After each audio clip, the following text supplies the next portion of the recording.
espaço ao professor Maués, que falará com o tema hoje do direito à igualdade perante a lei ao direito à igualdade na aplicação da lei. Professor. Muito bom dia. Quero agradecer o convite para participar das jornadas. Fico muito contente de estar aqui. Em ocasiões anteriores, por causa de outros compromissos, não pude participar. E cumprimento o Vitor, Antônio, João, Felipe.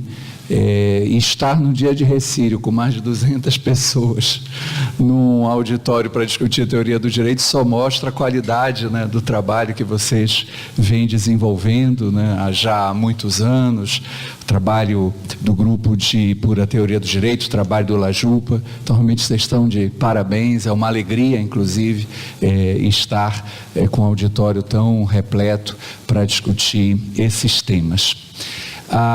Eu conversei com o pessoal da organização sobre qual temática poderia ser adequada, tendo em vista a discussão geral, né, que fala em consequências práticas.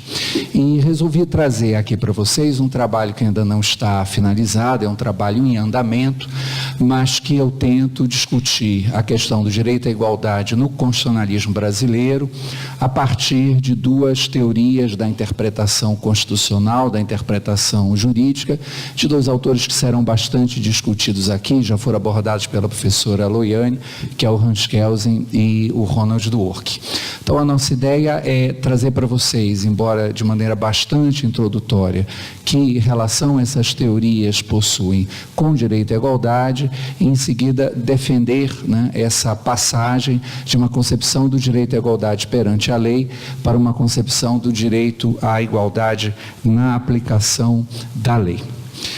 E antes de iniciar propriamente o tema, eu não posso deixar de fazer uma observação que para mim é muito importante. Eu não sou professor de filosofia, sou professor de direito constitucional e tenho que dizer a vocês que esse é o momento mais difícil que nós estamos vivendo sob o regime da Constituição de 88. Digo a vocês, sem nenhuma conotação de retórica política, que nesse momento a Constituição de 88 está suspensa e nós não podemos saber neste momento qual será o seu destino. Se nós continuaremos vivendo sob o regime constitucional inaugurado em outubro de 88, ou se nós passaremos para um outro regime, seguramente não democrático, embora esse outro regime possa até mesmo manter a Constituição de 88 formalmente em vigor, mas será um regime já político, socialmente, economicamente distinto. Isso me faz, falo com sinceridade, ter um certo incômodo, né, de abordar temas da Constituição de 88 como se nós estivéssemos vivendo no Estado Constitucional de Direito, como se nós tivéssemos, como até mesmo imaginávamos, uma democracia consolidada. Apesar disso, é claro que a gente não pode se negar a continuar discutindo esses temas e também isso influenciou a minha escolha. Continuar discutindo direitos fundamentais nesse contexto me parece extremamente importante. Falar sobre direito à igualdade exatamente por causa do contexto que estamos vivendo me parece que é ainda mais relevante, até para nós sabermos, né, o que caracteriza realmente o regime constitucional inaugurado em 88 e o que é necessário para que ele sobreviva. Sobrevivência hoje que não está definida, mas que, é claro, também depende de nós, não exatamente como estudantes ou professores de direito, mas sobretudo como cidadãos e cidadãs. Eu trouxe um PowerPoint breve, apenas para que vocês não se percam na exposição. Se eu me perder, né, vocês não se perderão. E eu vou apresentar 4 pontos nessa palestra. Gostaria de iniciar o tema demonstrando uma diferença entre a perspectiva do legislador e a perspectiva do juiz, no que se refere ao direito à igualdade. Depois passo a apresentar a teoria da interpretação e aplicação do direito em Kelsen e Dwork e que consequências isso tem sobre a concepção do direito à igualdade. E, finalmente, eu vou defender que no nosso sistema constitucional nós não temos apenas a tradicional igualdade perante a lei, mas o nosso sistema constitucional também assegura o direito à não discriminação.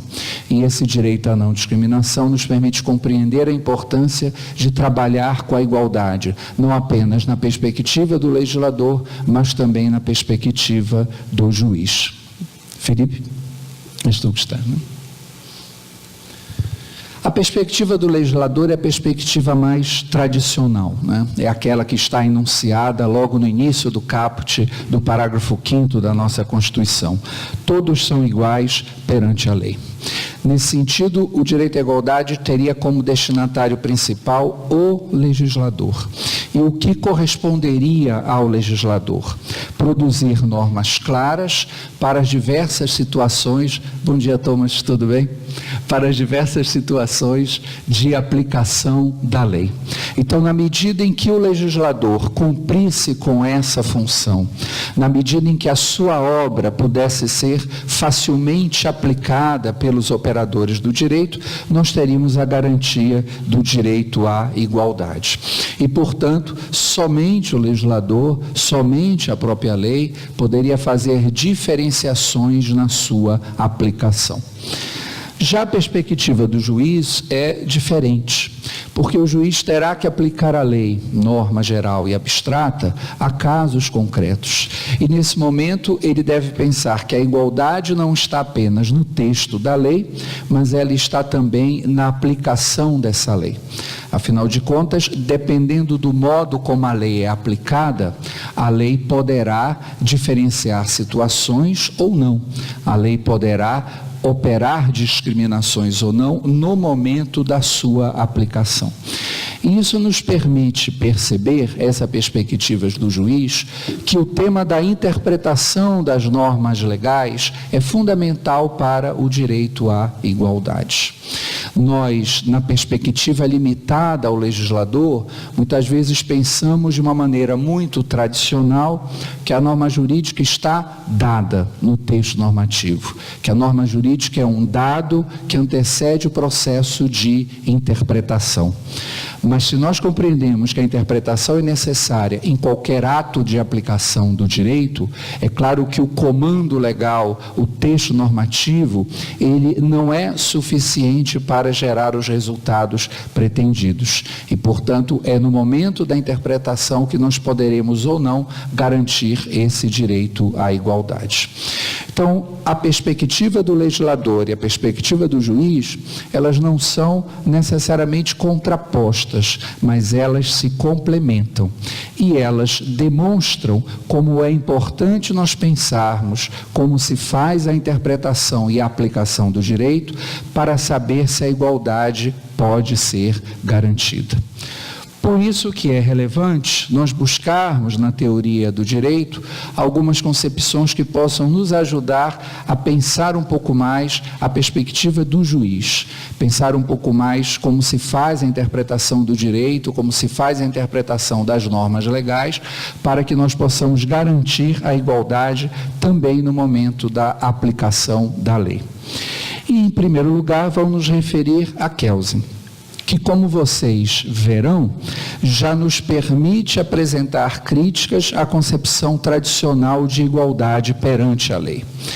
Porque Kelsen é, na sua teoria da interpretação, baseado na ideia da indeterminação do direito. Um pequeno trecho, que poderíamos citar aqui da teoria pura, em que Kelsen nos diz o seguinte: o sentido verbal da norma não é unívoco. O órgão que tem que aplicar a norma encontra-se perante várias significações possíveis. Isso é o que Kelsen chama de indeterminação. E notem, para o Kelsen, a indeterminação é inafastável. Mesmo que o legislador queira, mesmo que o legislador pretenda eliminar os vários sentidos possíveis no texto legal, ele não conseguirá.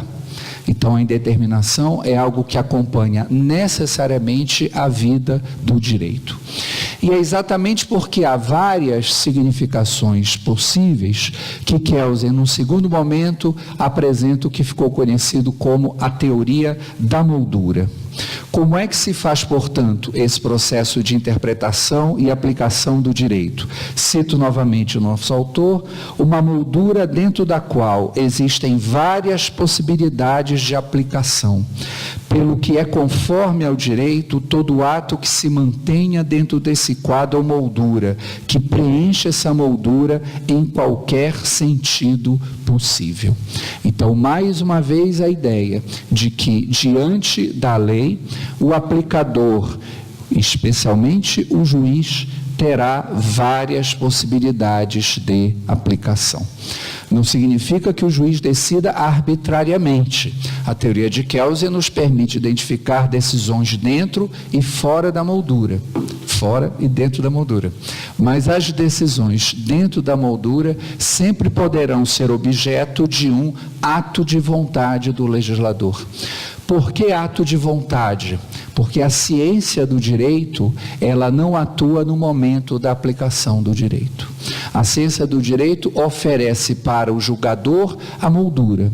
A ciência do direito oferece as várias soluções possíveis para aquele caso, a partir da interpretação das normas legais que lhe são pertinentes. Mas no momento em que o juiz tomará a decisão, ele escolhe. Ele escolhe dentre as várias soluções possíveis oferecidas dentro da moldura. Por isso que, na teoria de Kelsen, a discricionariedade ela é também inevitável. A discricionariedade, mais uma vez, não se confunde com o arbítrio, mas é essa dimensão da escolha que o juiz terá diante das várias possibilidades que se colocam. Faço uma última citação de Kelsen: a interpretação é um ato de vontade que efetua uma escolha entre as possibilidades reveladas.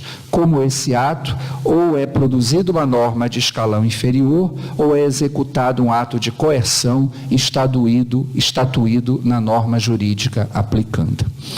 E por que nós colocamos aqui um problema dessa concepção da discricionariedade judicial e Kelsen com o direito à igualdade? É porque essa concepção de Kelsen, a crítica que ele faz aos métodos tradicionais de interpretação do direito, demonstra a insuficiência da ideia da igualdade perante a lei. Aquela perspectiva inicial do legislador, em que ele deve produzir normas claras, precisas, que quase prescindam de interpretação para a sua aplicação. Aquela ideia de que corresponde apenas ao legislador decidir quem é e que não é igual diante da lei, não se sustenta perante a teoria da interpretação de Kelsen. Porque, finalmente, se caberá ao juiz decidir, dentre várias soluções possíveis, como aplicar a lei, a responsabilidade final perante o direito à igualdade não é do legislador, é do juiz. E, portanto, aqui, uma mesma lei pode ser aplicada de modos distintos a casos muito similares. Uma mesma lei pode ser aplicada a alguns casos e não a outros. E isso poderá variar, sim, no entendimento de Kelsen, do exercício da jurisdição para um outro exercício da jurisdição. Então, se nós nos limitamos à concepção tradicional da igualdade perante a lei, provavelmente nós teremos um direito muito frágil, um direito muito débil. Mas, ao mesmo tempo, a teoria do Kelsen, enquanto nos apresenta essas limitações, também não nos oferece nenhum elemento para pensar de maneira mais aprofundada o direito à igualdade na aplicação da lei. Porque mesmo que se reconheça esse direito à igualdade na aplicação da lei, nós aqui teremos critérios muito fluidos para considerar esse direito atendido. Porque, finalmente, a própria discricionariedade judicial, no sentido kelseniano, demonstra que esse direito é bastante limitado. Não há critérios jurídicos, não há critérios, diria Kelsen, científicos, para dizer se a decisão do juiz é correta ou incorreta. E isso, claro, debilita a própria ideia do direito à igualdade na aplicação da lei. Não por acaso, para o Kelsen, o direito à igualdade perante a lei é uma fórmula vazia. Ele pode ser completado por qualquer tipo de conteúdo. Isso nos incentiva a buscar uma outra teoria, que está, nesse sentido, exatamente no oposto da teoria kelseniana, que é a teoria do Ronald Dworkin. Pontos de partida muito diferentes, dos pontos de partida kelsenianos e, em geral, da teoria positivista, como já foi lembrado aqui pela Loiane, Dworkin não parte do pressuposto de que direito e moral estão separados, mas parte da ideia de que o direito é uma prática social argumentativa. Exatamente por esse caráter argumentativo, no campo do direito não faz sentido diferenciar rigorosamente o que o direito é e o que o direito deve ser. Porque o que o direito é constantemente depende do que nós produzimos, dos argumentos que nós produzimos para dizer o que o direito deve ser. Portanto, todo ato de aplicação do direito, inclusive aqueles praticados pelos juízes, não é apenas uma afirmação sobre fatos jurídicos, é também uma afirmação de caráter interpretativo, argumentativo, sobre como o direito de determinada comunidade deve ser interpretado. E esses vários argumentos que continuamente são produzidos no âmbito de uma comunidade jurídica, especialmente de uma comunidade jurídica democrática, sobre o que o direito é e, ao mesmo tempo, sobre o que ele deve ser, levam Dworkin a compreender que a interpretação do direito deve ser uma interpretação construtiva. Aqui Dworkin, isto é bastante conhecido, opõe a interpretação construtiva à interpretação que ele chama de conversacional.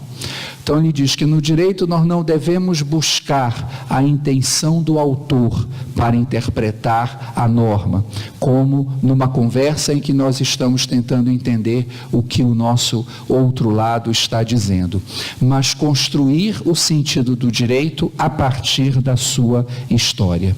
No lugar da intenção do autor, nós temos a intenção e o propósito do próprio intérprete.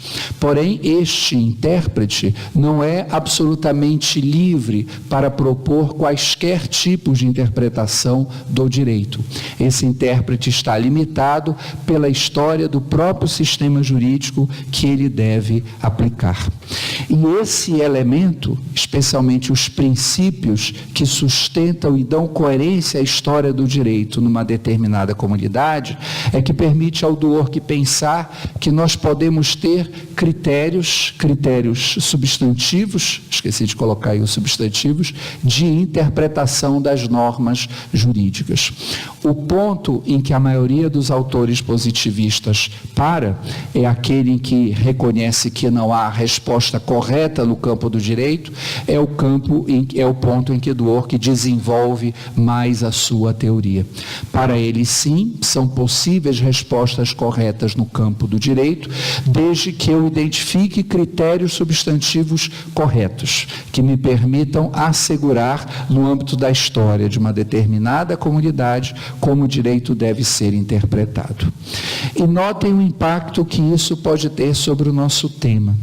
Se a ideia da discricionalidade judicial, embora nos permita fazer a crítica da concepção tradicional de igualdade perante a lei, não nos oferece um fundamento adequado para a ideia da igualdade na aplicação da lei, a partir da teoria do direito como integridade, nós podemos buscar essa reflexão.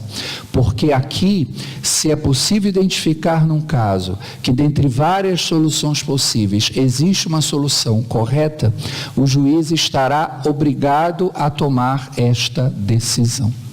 Aqui, o âmbito da discricionariedade, na perspectiva do Dworkin, é bastante restringido. E, portanto, nós podemos dizer que o direito à igualdade, na aplicação da lei, encontra um fundamento mais adequado. Porque aqui eu poderei defender, perante o exercício da jurisdição, poderei defender, no momento da aplicação da lei, que eu devo ser tratado igualmente, ou que eu devo ser tratado de maneira diferente, porque essa é a interpretação correta para o meu caso. Vamos agora trazer essa discussão para o que nos interessa mais nesse momento do nosso seminário. como é que a partir dessas noções nós podemos repensar a questão do direito à igualdade no Brasil, não apenas direito à igualdade perante a lei, mas também direito à não discriminação. Vamos voltar, considerando tudo o que foi falado aqui, a partir de Kelsey e Dworkin, a concepção da igualdade perante a lei. De que maneira nós podemos sintetizar os limites que essa concepção possui? Em primeiro lugar, vocês devem lembrar que igualdade não é sinônimo de identidade. Nós podemos dizer que não há duas situações absolutamente iguais para o direito e também não há duas situações absolutamente diferentes para o direito. Isso significa que a lei sempre discrimina. Mesmo aquela legislação que pode ser apresentada como exemplo de uma aplicação ortodoxa do direito à igualdade perante a lei, contém discriminações. Pensem, por exemplo, no direito penal. O direito penal está fundado, o direito penal do Estado Constitucional, sob uma discriminação essencial entre imputáveis e inimputáveis. Portanto, nem mesmo as normas penais gerais se aplicam igualmente a todos.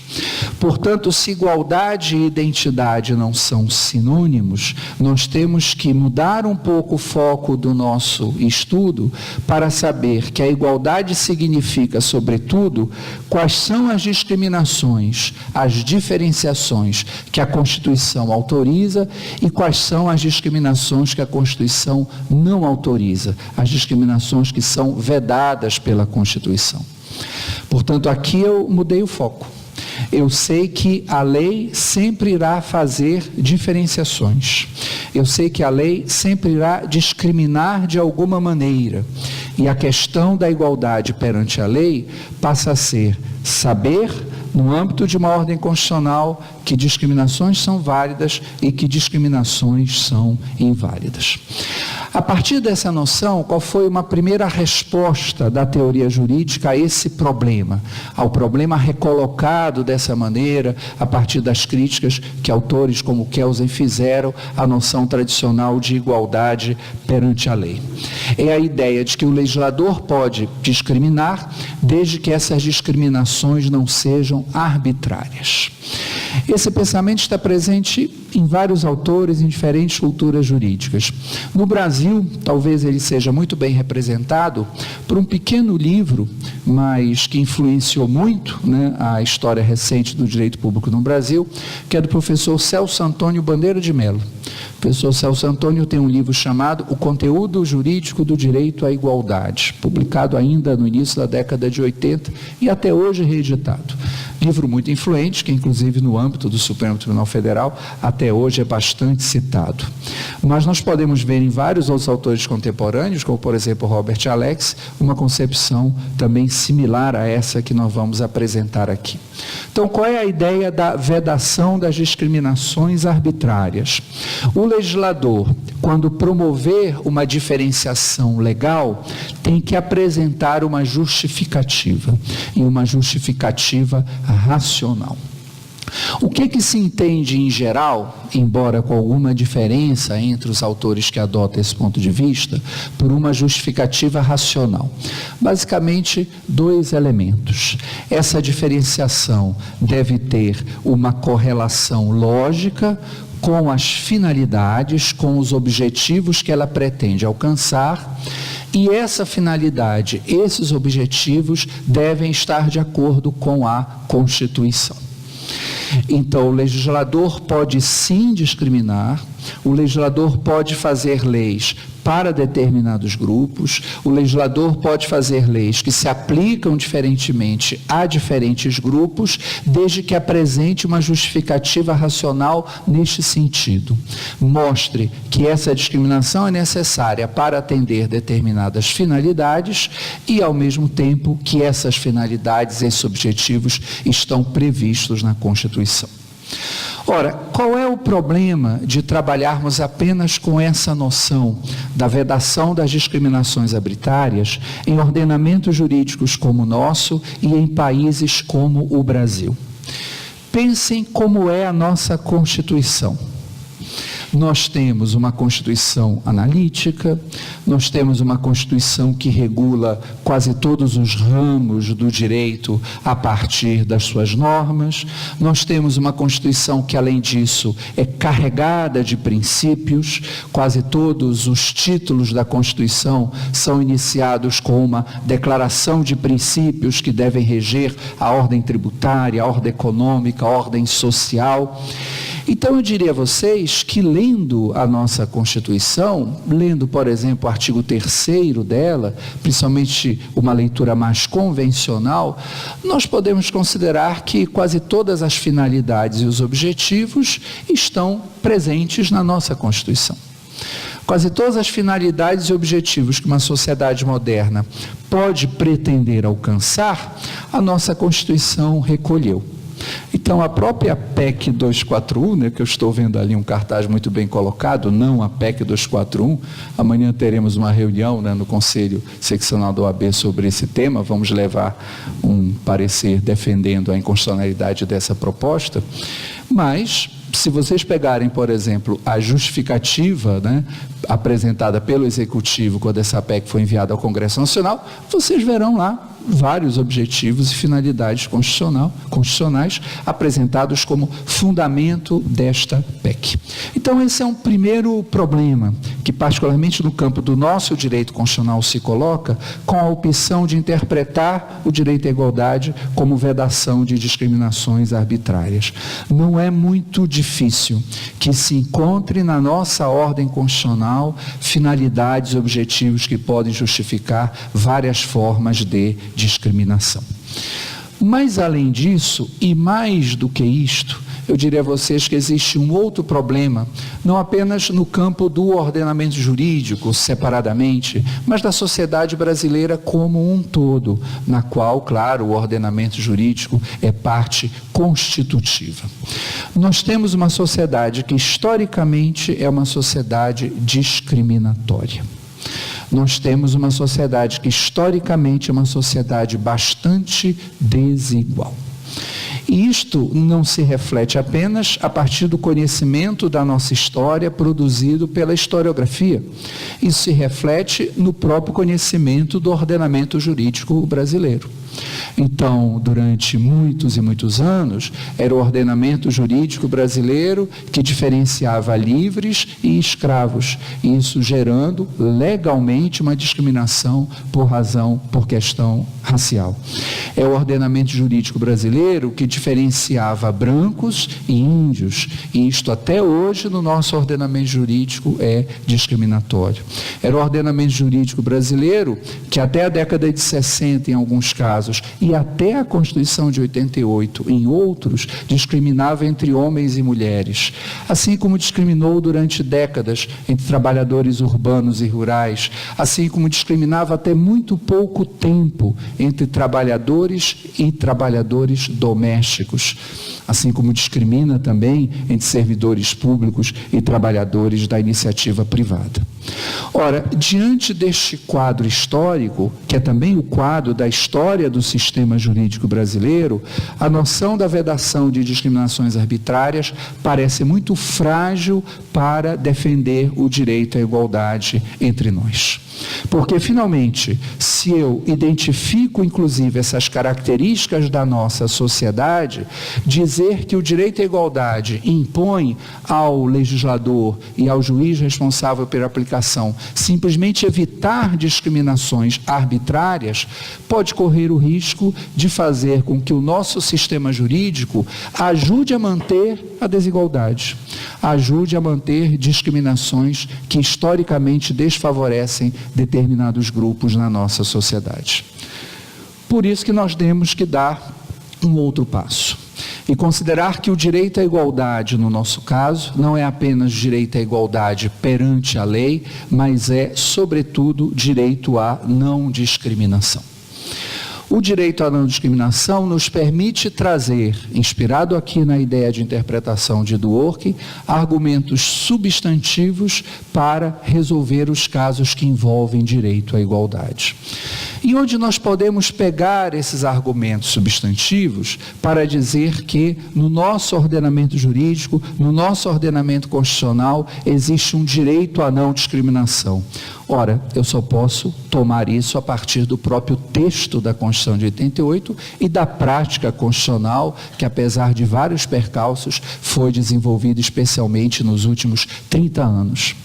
Porque o direito à não discriminação, que é reconhecido também no âmbito internacional, significa uma vedação não exatamente de discriminações arbitrárias, mas um critério substantivo do que pode ou não pode ser objeto de discriminação. E o que não pode ser objeto de discriminação é o uso de categorias fundadas em preconceito. Alguém sabe onde a palavra preconceito está escrita na nossa Constituição de 88? No artigo 3º, inciso 4º da nossa Constituição.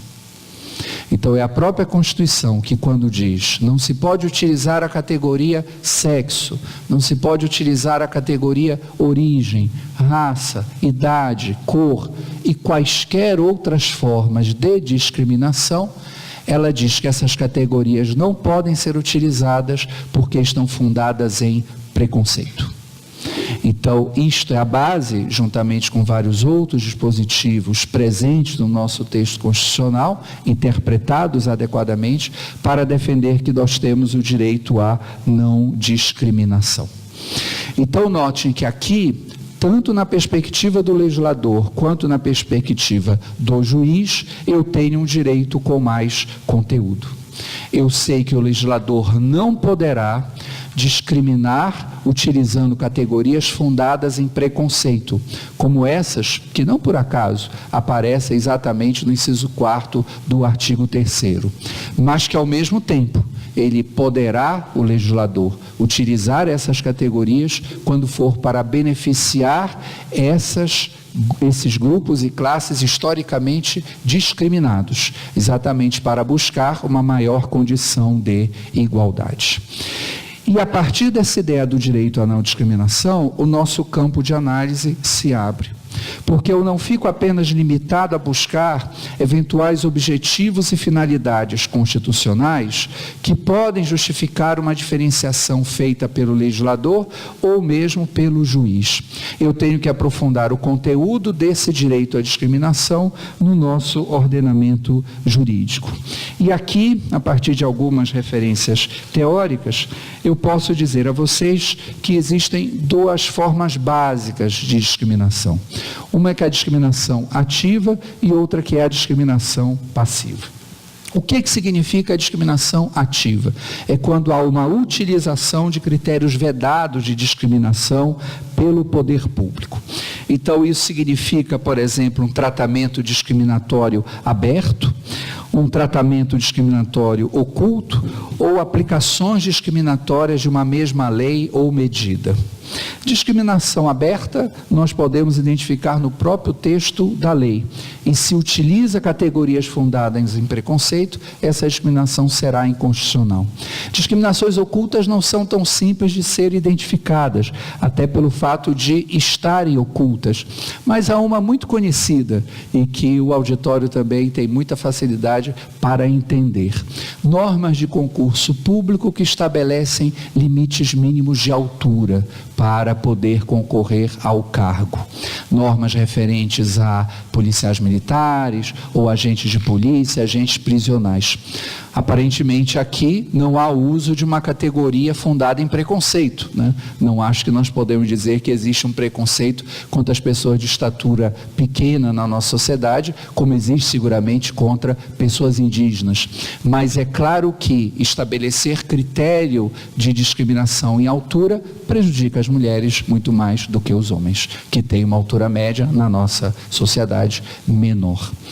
Mas, além disso, e vejam como o direito à não discriminação nos permite pensar tanto a perspectiva do legislador quanto a perspectiva do juiz. Eu também posso aplicar uma lei ou medida, uma mesma lei ou uma mesma medida, de maneira discriminatória.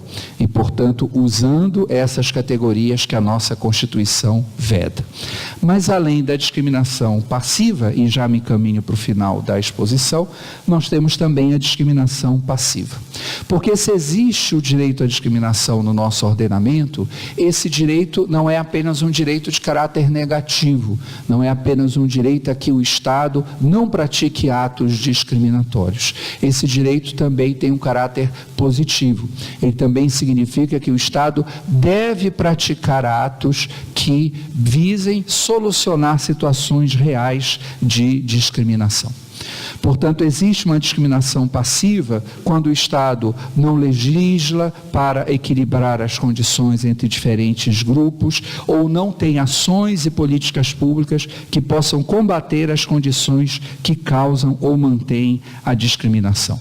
Então, quando o Estado não cumpre a sua função de legislar, quando o Estado não repara casos de discriminação, quando o Estado deixa de desenvolver medidas de ações afirmativas que permitem buscar a igualdade material, em todos esses casos nós temos uma discriminação passiva, nós temos também uma violação do direito à não discriminação.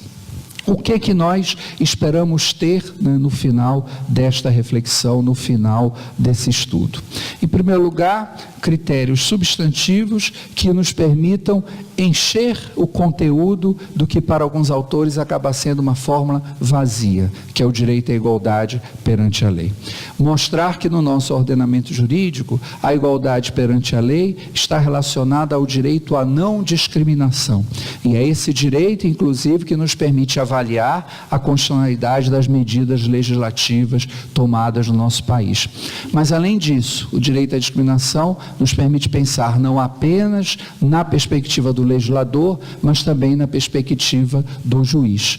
Porque, da mesma maneira que esses critérios servem para orientar a produção legislativa, eles também servem para orientar a jurisdição. É necessário que, na aplicação da lei, esse direito à discriminação também seja garantido. Espero que tenha interessado a vocês a exposição. Se for possível, estamos aqui à disposição para o debate. Muito obrigado.